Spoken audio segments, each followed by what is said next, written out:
Hello, and welcome to 2432 McNair, here in the Benton Park neighborhood, St. Louis.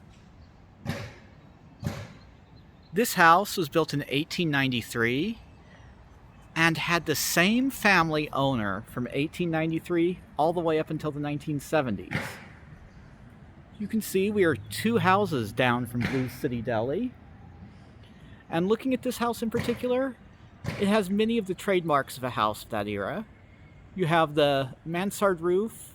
However, it does have a pitched, I guess, almost a dormer above that too.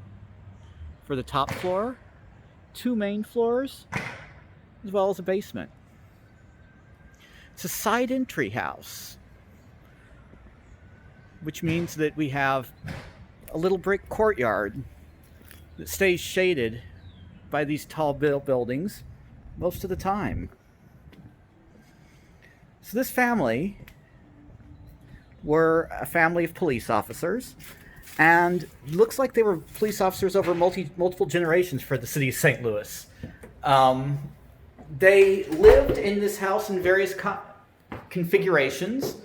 It looks like at some point in the 1920s, I would say, it was converted into a 2-family, possibly for mom and dad to live downstairs and then other family members upstairs. And this would have been the first apartment. One of the clues is the type of lock there. And you can see the reconfiguring that went on here, because this is a plywood door, which weren't invented until after World War I. And again, we come through into the kitchen. Kitchen was likely always here. It looks really nice. We have marble countertops, and I'm quite fond of the way this marble was done on this breakfast bar here. That looks really slick.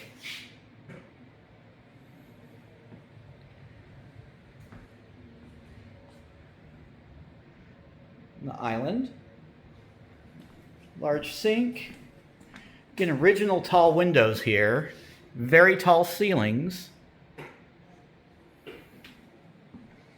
And these wicker cabinets also stand out next to the refrigerator.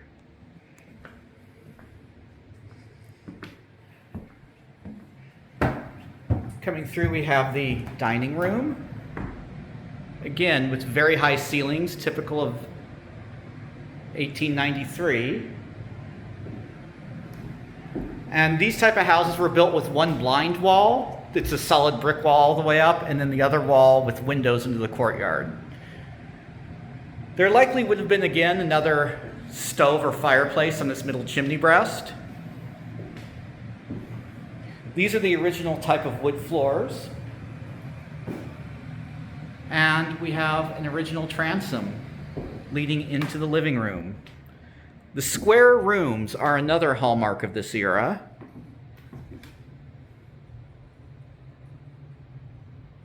You can see air conditioning was added later. But the floors are original. Windows, I believe, are all original. And I want to point this out too. This mantelpiece still has its original detailing in the marble. A fire screen here.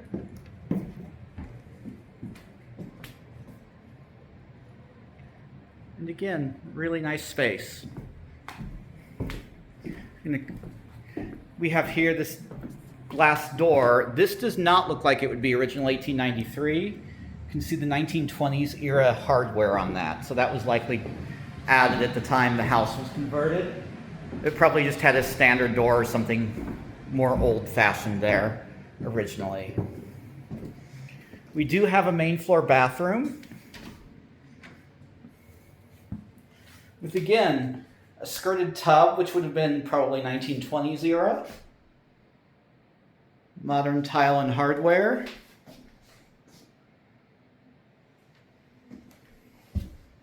And a herringbone tile floor.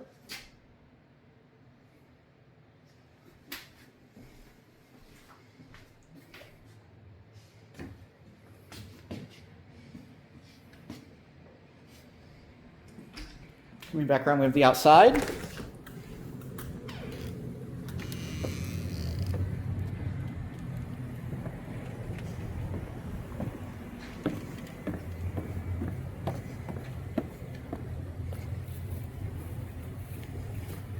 You can see the original brick path that we're walking down here. And as we look back at the house, there is a rooftop terrace. So that's definitely one of the key features here.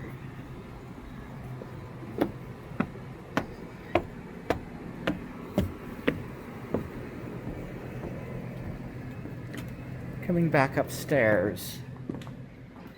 So this would have been probably at one time, either it was started out likely as the main living dining kitchen, then went to be a one-bedroom apartment, then turned back into the one living dining kitchen it is now. Stained woodwork here. And then looking at this staircase, this may well have been an open staircase at one time. I'm not sure. The handrail does have a nice curve to it. You can see it curves around and back down. Top of the staircase here, we have another transom. This one's side opening. And 2 windows here.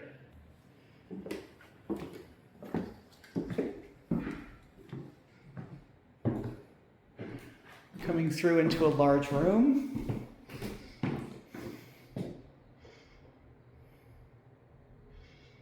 Again, very high ceilings. And another transom that you can see the wavy glass in. That's how you know it's original. Quite large square bedroom here.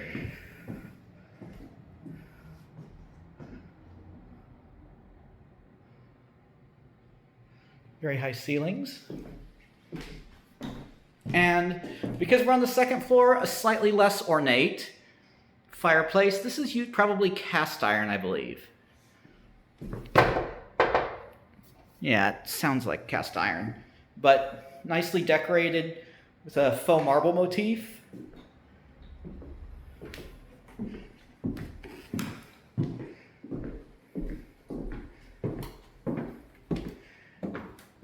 And we have the primary bedroom here.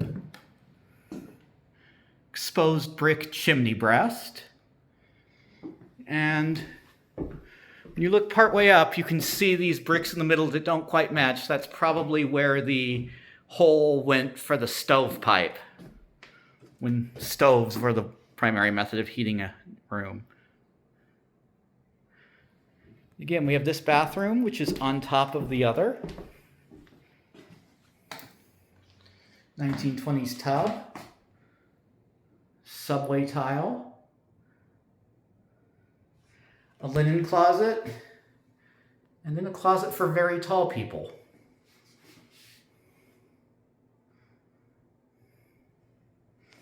Vanity.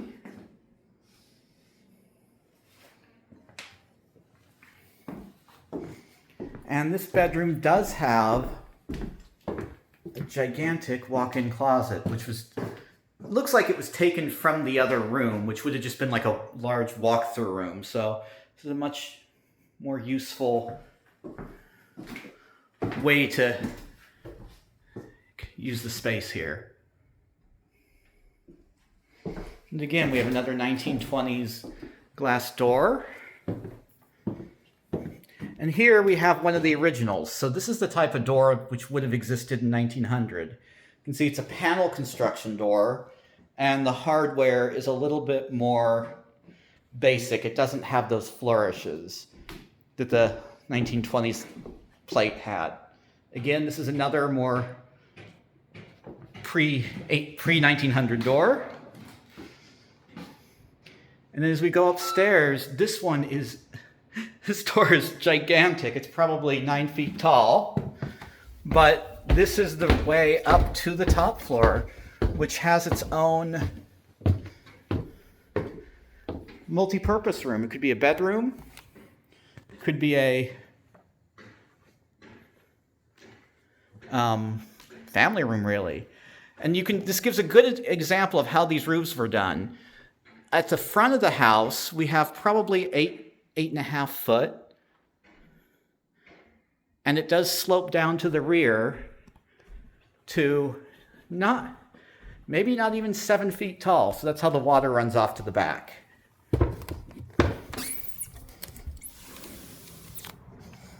And then coming outside,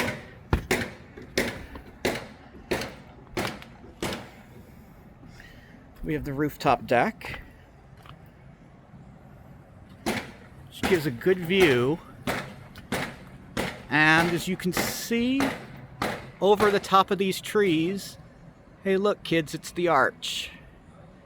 And in the wintertime, obviously, you'll be able to see downtown the arch really well. So this is a neat spot. And it does face east, so as the sun goes down, you'll have some shade down in this area. Now we're going to come back inside, check out the basement, which is quite unusual too.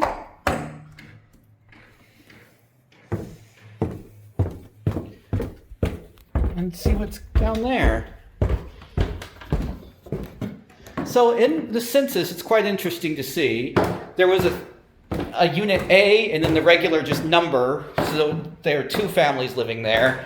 But the family who lived upstairs apparently had a lodger who was unrelated too. Now that was in the Depression, and it's one of the things people used to have to do to get by during that period so they could keep their homes. And we come downstairs into the basement. And I see very much a little room down here, which it's hard to say what this was used for. It may have even been an original summer kitchen because it's a little bit cooler down here. But we have the staircase with the beadboard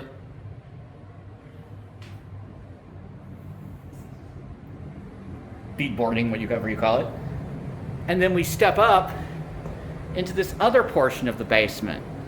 Now, it was very expensive and very hard work to dig a basement back in the day, which is why when you look at this, you can see we're only actually 3 feet below ground. The majority of this house it's only a 3-foot basement, even though it feels like a little bit more. Now, this was probably dug at a later date, which is why we have all these steps here. Step down, then step back up to go outside. And we're now underneath the main stairs into the house. And this is a laundry area back here, where washer and dryer would go. And there's a laundry chute which goes up to the bathrooms, which is quite cool. So it's neat to see how the history of St. Louis happened through one home. And it's unusual for me to find one that when I looked through the archives didn't have any sales all the way through until the late 1980s. I hope you've enjoyed this tour. Please remember to like and subscribe, and let me know if you have any other questions or comments or types of houses, properties you'd like to see. Thank you.